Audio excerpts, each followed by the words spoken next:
You want to run away? Mr. Sir asked him. Stanley looked back at him, unsure what he meant. If you want to run away, go ahead, start running. I'm not going to stop you. Stanley didn't know what kind of game Mr. Sir was playing. I see you're looking at my gun. Don't worry, I'm not going to shoot you. He tapped his holster. This is for yellow-spotted lizards. I wouldn't waste a bullet on you. I'm not going to run away, Stanley said. Good thinking, said Mr. Sir. Nobody runs away from here. We don't need a fence. Know why? Because we've got the only water for 100 miles. You want to run away? You'll be buzzard food in 3 days. Stanley could see some kids dressed in orange and carrying shovels, dragging them toward the tents. You thirsty? Asked Mr. Sir. Yes, Mr. Sir, Stanley said gratefully. Well, you better get used to it. You're going to be thirsty for the next 18 months. Chapter 5. There were 6 large gray tents, and each one had a black letter on it, A, B, C, D, E, or F. The first 5 tents were for the campers. The counselor slept in F. Stanley was assigned to D tent. Mr. Pedinsky was his counselor. My name is easy to remember, said Mr.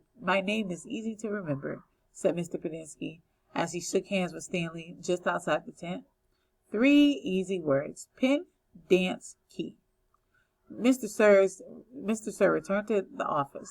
Mr. Pedinsky was younger than Mr. Sir, and not nearly as scary looking. The top of his head was shaved so close that it was almost bald, but his face was covered in a thick, curly black beard. His nose was badly sunburned. Mr. Sir really isn't so bad, said Mr. Pedinsky. He's just been in a bad mood ever since he quit smoking. The person you got to worry about is the warden. There's really only one rule at Camp Green Lake. Don't upset the warden.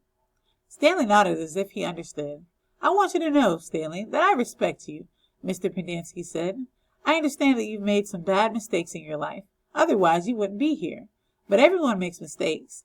You may have done some bad things, but that doesn't mean you're a bad kid. Stanley nodded. It seemed pointless to try and tell his counselor that he was innocent. He figured that everyone probably said that. He didn't want Mr. Pedinsky to think he had a bad attitude. I'm going to help you turn your life around, said the counselor, but you're going to have to help too. Can I count on your help? Yes, sir, Stanley said. Mr. Pedinsky said good, and patted Stanley on the back. 2 boys, each carrying a shovel, were coming across the compound. Mr. Pedinsky called to them, Rex, Alan, I want you to come say hello to Stanley. He's the newest member of our team. The boys glanced wearily at Stanley. They were dripping with sweat, and their faces were so dirty that it took Stanley a moment to notice that one kid was white and the other was black. What happened to Barf Bag? Asked the black kid. Lewis is still in the hospital, said Mr. Pedinsky. He won't be returning. He told the boys to come shake Stanley's hand and introduce themselves like gentlemen. Hi, the white kid grunted. That's Alan, said Mr. Pedinsky. My name's not Alan, the boy said. It's Squid, and that's X-Ray. Hey, said X-Ray. He smiled and shook Stanley's hand. He wore glasses, but they were so dirty that Stanley wondered how he could see out of them. Mr. Pedinsky told Alan to go to the rec hall and bring the other boys to meet Stanley. Then he led them inside the tent. There were 7 cots, each one less than 2 feet from the one next to it. Which was Lewis's cot? Mr. Pedinsky asked. Barf Bag slept here, said X-Ray, kicking at one of the beds. All right, Stanley, that'll be yours, said Mr. Pedinsky. Stanley looked at the cot and nodded. He wasn't particularly thrilled about sleeping in the same cot that had been used by somebody named Barf Bag. 7 crates were stacked in 2 piles on one side of the tent. The open end of the crates faced outward. Stanley put his backpack, changed clothes, and towel in what used to be Barf Bag's crate. It was at the bottom of the stack that had 3 in it. Squid returned with 4 other boys. The first 3 were introduced by Mr. Pedinsky as Jose, Theodore, and Ricky. They called themselves Magnet, Armpit, and Zigzag. They all have nicknames, explained Mr. Pedinsky. However, I prefer to use the names their parents gave them, the names that society would recognize them by, when they return to become useful and hard-working members of society? It ain't just a nickname, X-Ray told Mr. Pendanski. He tapped the rim of his glasses. I can see inside you, Mom. You've got a big, fat heart. The last boy either didn't have a real name or else he didn't have a nickname. Both Mr. Pendanski and X-Ray called him Zero. You know why his name is Zero? Asked Mr. Pendanski. Because there's nothing inside his head. He smiled and playfully shook Zero's shoulders. Zero said nothing. And that's Mom, a boy said.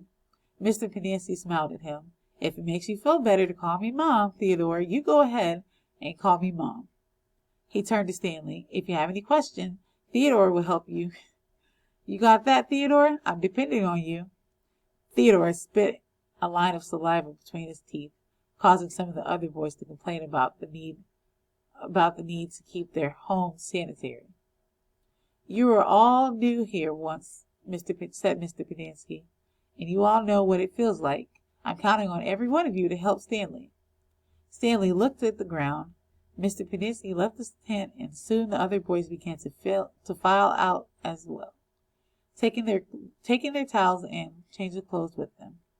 Stanley was relieved to be left alone, but he was so thirsty he felt as if he would die if he didn't get something to drink soon. Hey, Theodore, he said, after going after him. Do you know where I can fill my canteen? Theodore whirled and grabbed Stanley by his collar. My name's not Theodore, he said. It's Armpit. He threw Stanley to the ground. Stanley stared up at him, terrified. There's a water spigot on the wall of the shower stall. Thanks, Armpit, said Stanley. As he watched the boys turn and walk away, he couldn't for the life of him figure out why anyone would want to be called Armpit. In a way, it made him feel a little better about having to sleep in a cot that had been used by someone named Barfbag. Maybe it was a term of respect. Chapter 6. Stanley took a shower, if you could call it that, ate dinner, if you could call it that, and went to bed, if you could call his smelly, scratchy cot a bed. Because of the scarcity of water, each camper was only allowed a 4-minute shower.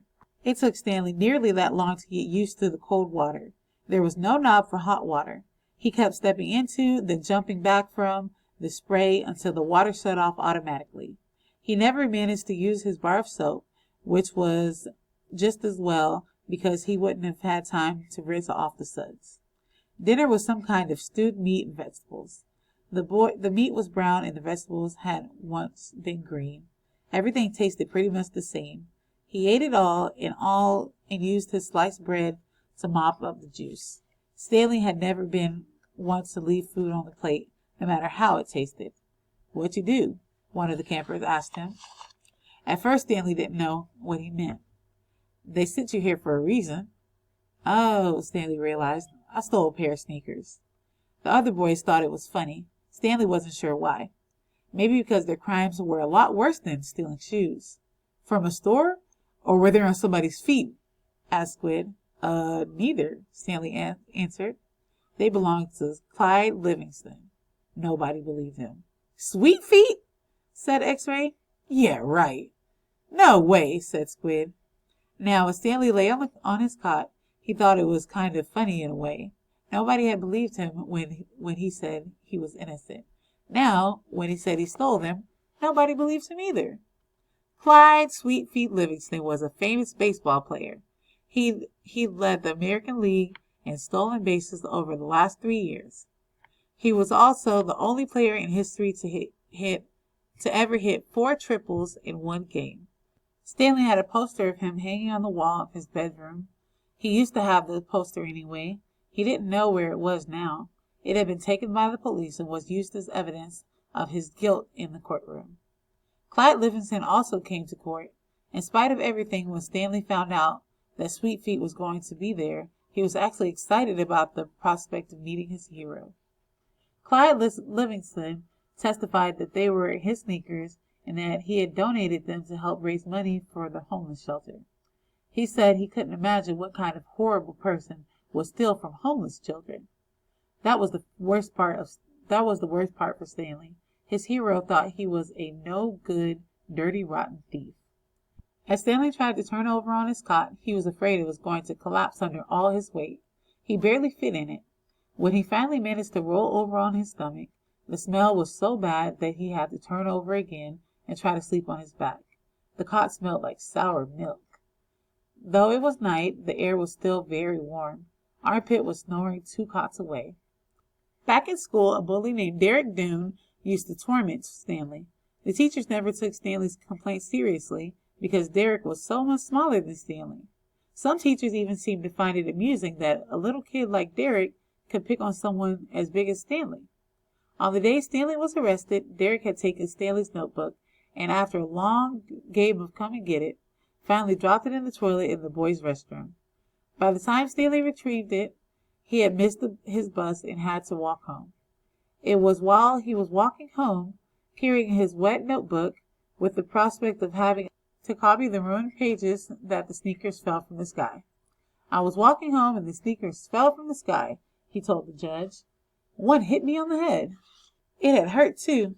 They hadn't exactly fallen from the sky. He had just walked out from under a freeway overpass when the shoe hit him on the head." Stanley took it as some kind of sign. His father had been trying to figure out a way to recycle old sneakers, and suddenly a pair of sneakers fell on top of him, seemingly out of nowhere, like a gift from God. Naturally, he had no way of knowing they belonged to Clyde Livingston. In fact, the shoes were anything but sweet. Whoever had worn them had a bad case of foot odor.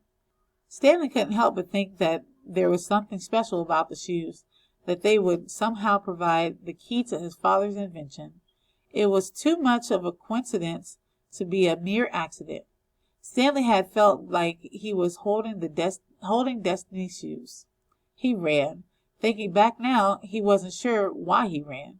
Maybe he was in a hurry to bring the shoes to his father, or maybe he was trying to run away from his miserable, humiliating day at school. A patrol car pulled alongside him. A policeman asked him why he was running. Then he took the shoes and made a call on his radio. Shortly thereafter, Stanley was arrested. It turned out the sneakers had been stolen from a display at the homeless shelter. That evening, rich people were going to come to the shelter and pay $100 to eat the food that the poor people ate every day for free. Clyde Livingston, who had once lived at the shelter when he was younger, was going to speak and sign autographs. His shoes would be auctioned, and it was expected that they would sell for over $5,000. All the money would go to help the homeless. Because of the baseball schedule, Stanley's trial was delayed several months. His parents couldn't afford a lawyer. "You don't need a lawyer," his mother said. "Just tell the truth."